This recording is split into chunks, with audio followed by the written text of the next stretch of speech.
Hey everyone, Dave Cook to Franco Finishes. We're doing a quick video on this Carnegie fragment emboss paper. We had it ordered so that it was paper backed pieces of wallpaper, because otherwise I understand it's a fabric, so you can kind of see what it's like.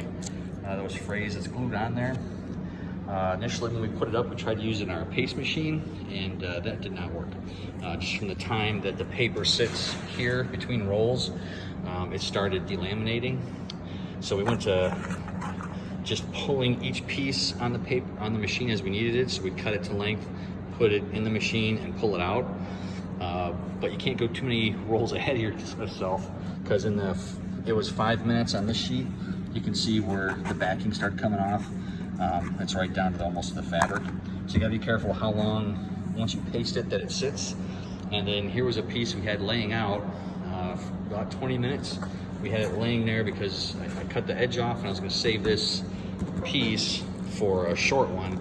And the time we had it sitting on the ground, it curled up on itself this way. So when you're putting it up on the wall, as soon as you glue it, it wants to curl into each other.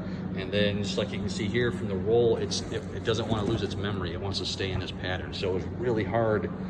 One person putting it up, each piece, it got tricky. So thankfully we had another person here, but it did not go very fast. So definitely account for more time. And then the other stuff this stuff does, make sure you have a sharp blade, because every time you cut it, you get these little frays. It had from this little small ones to the bigger ones. So it does come apart on these little fragments of strings all over the place also. So just a couple things to keep in mind. That was the pattern.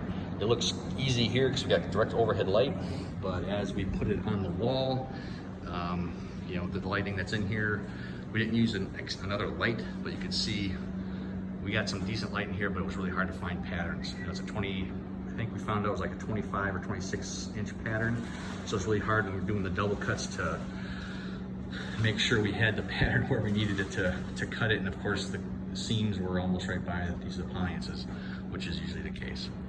But overall, I mean, it turned out nice. There was no instructions on the roll either. And on the website, it says there'll be instructions in the roll. If not, then call to get them, but we're doing this on the weekend, so we didn't have the ability to get instructions. So that was my fault for not looking ahead of time, but don't expect instructions on the roll either. Have other questions about this stuff and how it went up, you can give us a call to Franco Finishes. We're here to help you love the space you're in.